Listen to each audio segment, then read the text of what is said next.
नदी और समुद्र के ऊपर कैसे बनाए जाते हैं कई किलोमीटर लंबे पुल? कैसे पानी के अंदर सैकड़ों फीट गहराई में पुल की नींव की जाती है तैयार? क्यों पानी में पुल बनाना जमीन पर पुल बनाने से कई गुना ज्यादा है मुश्किल? थोड़ी सी भी लापरवाही से जा सकती है हजारों लोगों की जान। आखिर इंजीनियर्स कैसे पानी के ऊपर इतने मजबूत पुल तैयार करते हैं? जानने के लिए बस बने रहिए हमारे साथ। एक समय था किसी नदी या समुद्र के एक छोर से दूसरे छोर तक जाने के लिए केवल नाव का ही सहारा लिया जा सकता था, लेकिन जैसे जैसे विज्ञान ने तरक्की की है, इंसानों ने अपनी राह आसान कर ली है। आज दुनिया भर में पानी के ऊपर पुल बनाए जा रहे हैं। पानी के ऊपर पुल बनाने से एक शहर या गांव से दूसरी जगह तक जाना बहुत आसान हो गया है। इससे न सिर्फ इंसान की मेहनत की बचत होती है, बल्कि समय भी बहुत कम लगता है। पानी के ऊपर पुल बनाना अपने आप में किसी चुनौती से कम नहीं है। एक पुल बनाने के दौरान इंजीनियर्स को कई मुश्किलों का सामना करना पड़ता है। अक्सर जब कोई बिल्डिंग या घर का निर्माण कार्य किया जाता है और थोड़ी बहुत भी बारिश आ जाती है तो सारा काम ठप पड़ जाता है।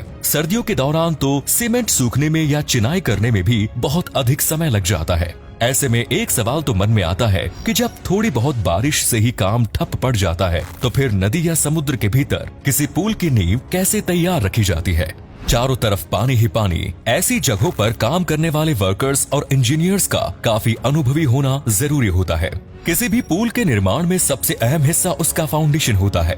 आपने देखा होगा कि पानी के ऊपर जो भी पुल बने होते हैं, वे सभी किसी न किसी प्रकार के पिलर्स के सपोर्ट पर ही बने होते हैं। लेकिन इन पिलर्स के लिए मजबूत फाउंडेशन का होना जरूरी है। पुल बनाने से पहले कई महीनों तक रिसर्च की जाती है। पानी के भीतर जमीन कैसी है, रेतीली या फिर पथरीली? इसके लिए प्रोफेशनल स्कूबा डाइवर्स को पानी में भेजा जाता है। कई बार सबमरीन की मदद से इंजीनियर्स भी जगह की जांच करके आते हैं। पानी की अधिकतम और न्यूनतम गहराई कितनी है जिसकी जगह पुल बनाना है, पानी के बहाव की गति, वहाँ का क्लाइमेट और पुल के लोड उठाने की क्षमता जैसे पैमानों पर एक रिपोर्ट तैयार की जाती है। और उसके बाद फाउंडेशन का काम शुरू होता है। जहाँ पर पानी कम गहरा होता है वहाँ पुल बनाने में कम दिक्कत आती है, लेकिन समुद्र की गहराई में फाउंडेशन तैयार करना बेहद ही चुनौतीपूर्ण होता है। फाउंडेशन और पिलर्स के लिए सबसे पहले उस जगह से पानी को हटाया जाता है, और पानी हटाने के लिए इंजीनियर्स के पास 3 मेथड्स होते हैं। इनमें सबसे पहला और सबसे पुराना तरीका है कॉफर डैम का निर्माण करना।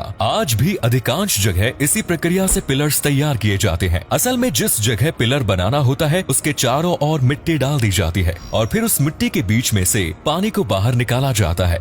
लेकिन मिट्टी के साथ अक्सर एक समस्या देखी जाती है कि कई बार पानी के बहाव से मिट्टी बह जाती थी और जो गड्ढा हमने तैयार किया है वहाँ पर पानी भर जाता था। इस समस्या को दूर करने के लिए अब लोहे की शीट्स की मदद से कॉफर डैम तैयार किया जाता है। कॉफर डैम स्क्वायर या फिर गोल किसी भी प्रकार का हो सकता है, जो पुल की लंबाई और कई अन्य फैक्टर्स पर निर्भर करता है। ये कॉफर डैम पानी की जमीन तक गाड़े जाते हैं और फिर मोटर की मदद से इसके अंदर का पानी बाहर निकाल दिया जाता है। इसके बाद इस बड़े से गड्ढे के अंदर पिलर बनाने का काम शुरू होता है। सीमेंट और कंक्रीट की मदद से पिलर तैयार किया जाता है। कॉफर डैम को कई बार पानी के बाहर ही तैयार कर लिया जाता है और बड़े बड़े जहाजों की मदद से इन्हें पानी के भीतर ले जाया जाता है। आज के जमाने में फ्लोटिंग कॉफर डैम भी बनाए जाने लगे हैं, जिन्हें एक जगह से दूसरी जगह पर ले जाना काफी आसान हो जाता है। पानी के भीतर जगह और लंबाई के आधार पर अलग अलग तरह के पुल बनाए जाते हैं, जैसे बीम ब्रिज, सस्पेंशन ब्रिज और आर्क ब्रिज। और इन सभी पुल के लिए फाउंडेशन भी अलग अलग तरीके से तैयार किया जाता है। कॉफर डैम के बाद दूसरा तरीका है काइसंस। जहाँ पानी थोड़ा अधिक गहरा होता है वहाँ पर इस मेथड के जरिए पिलर्स बनाए जाते हैं। असल में इस प्रक्रिया में पहले पानी के भीतर मिट्टी और पत्थर को भर दिया जाता है, जिससे ठोस सतह ऊपर आ जाए और पिलर को ज्यादा गहराई तक न बनाना पड़े।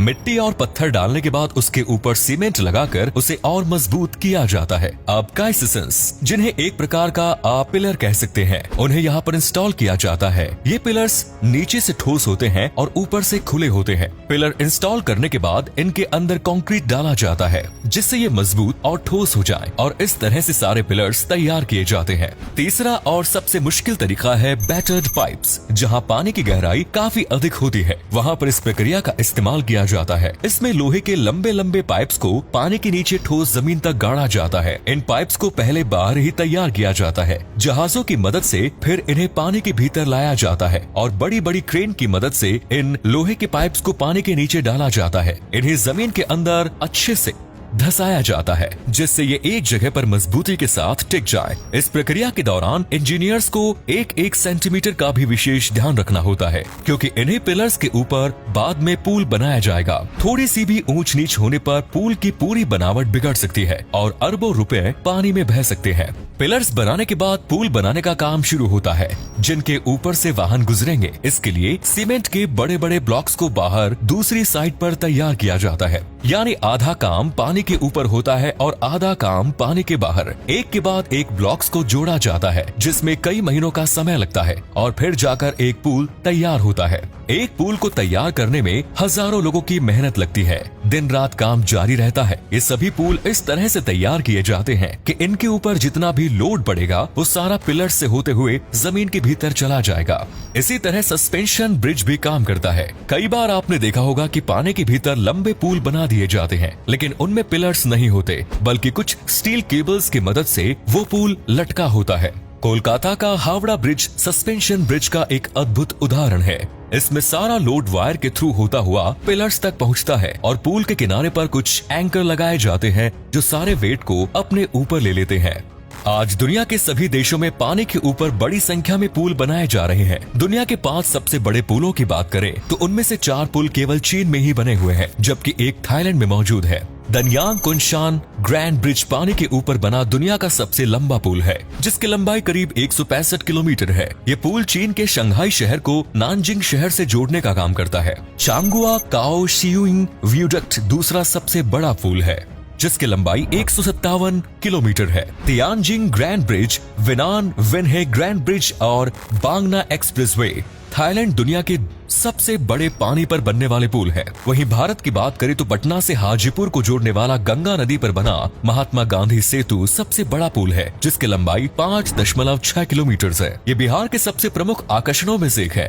मुंबई का बांद्रा वर्ली सी लिंक भी इंजीनियरिंग का एक नायाब नमूना है, जिसकी लंबाई 5.5 किलोमीटर है। रोजाना लगभग 50,000 वाहन इस पुल से होकर गुजरते हैं। तो दोस्तों, उम्मीद करते हैं कि आपको हमारी आज की वीडियो पसंद आई होगी और आप समझ गए होंगे कि आखिर पानी के ऊपर पुल बनाना कितना मुश्किल है। अगली बार आप जब भी ऐसे किसी पुल पर से गुजरें तो एक बार जरूर सोचें कि इसे बनाने में इंजीनियर्स और वर्कर्स ने कितनी मेहनत की होगी। अगर आपको वीडियो अच्छी लगी तो इसे लाइक और शेयर अवश्य करें। आज के लिए इतना ही, मिलेंगे नई वीडियो में ढेर सारी रोचक जानकारी के साथ। धन्यवाद।